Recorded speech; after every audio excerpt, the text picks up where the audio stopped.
আপনি কি জানেন দোকান থেকে কেনা সাধারণ এলাচ দিয়েও চারা তৈরি করা সম্ভব? অনেকেই মনে করেন দোকানের এলাচ থেকে কখনো চারা হয় না, কিন্তু আজকের ভিডিওতে আমরা দেখব কিভাবে সঠিক পদ্ধতি ব্যবহার করলে দোকানের এলাচ থেকেও সফলভাবে চারা তৈরি করা যায়। এলাচ একটি অত্যন্ত মূল্যবান মশলা ফসল। বাজারে এর দাম সবসময় বেশ ভালো থাকে, তাই অনেকেই বাড়িতে এলাচ গাছ লাগাতে চান, কিন্তু চারা পাওয়া অনেক সময় কঠিন হয়ে যায়। তাই আজ আমরা দেখব দোকানের এলাচ থেকেই কিভাবে চারা তৈরি করা যায়।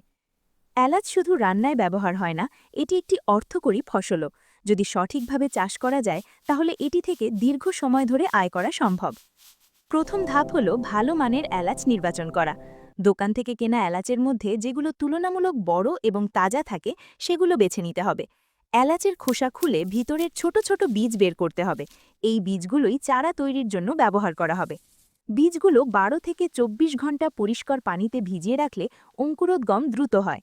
এলাচ গাছ সাধারণত আর্দ্র ও ঝুরঝুরে মাটিতে ভালো জন্মায়, তাই টব বা জমির মাটি ভালোভাবে প্রস্তুত করতে হবে। বীজগুলো মাটির উপর ছড়িয়ে দিয়ে হালকা মাটি দিয়ে ঢেকে দিতে হবে। এরপর নিয়মিত পানি দিতে হবে। সাধারণত 15 থেকে 30 দিনের মধ্যে বীজ অঙ্কুরিত হতে শুরু করে। চারা বড় হওয়ার সময় সরাসরি রোদে না রেখে আংশিক ছায়াযুক্ত স্থানে রাখতে হবে। নিয়মিত পানি দিতে হবে, তবে পানি জমে থাকা যাবে না। ধীরে ধীরে গাছ বড় হবে এবং কয়েক মাস পরে এটি স্থায়ী জায়গায় রোপণ করা যাবে। চারা যখন কিছুটা বড় হবে তখন জমি বা বড় টবে স্থানান্তর করা যেতে পারে।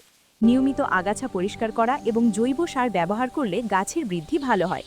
এলাচ গাছ বড় হতে কিছুটা সময় লাগে, কিন্তু একবার ফল দেওয়া শুরু করলে দীর্ঘ সময় ধরে ফল পাওয়া যায়। এলাচ একটি উচ্চ মূল্যের ফসল হওয়ায় এটি চাষ করলে ভবিষ্যতে ভালো লাভ পাওয়া সম্ভব। সঠিক পদ্ধতিতে চেষ্টা করলে দোকানের এলাচ থেকেও সহজেই চারা তৈরি করা সম্ভব। আপনি কি কখনো এলাচের চারা তৈরি করার চেষ্টা করেছেন? আপনার অভিজ্ঞতা কমেন্টে লিখে জানান। ভিডিওটি ভালো লাগলে লাইক দিন, বন্ধুদের সাথে শেয়ার করুন এবং কৃষি ও বাগান বিষয়ক আরও ভিডিও পেতে আমাদের চ্যানেলটি সাবস্ক্রাইব করুন।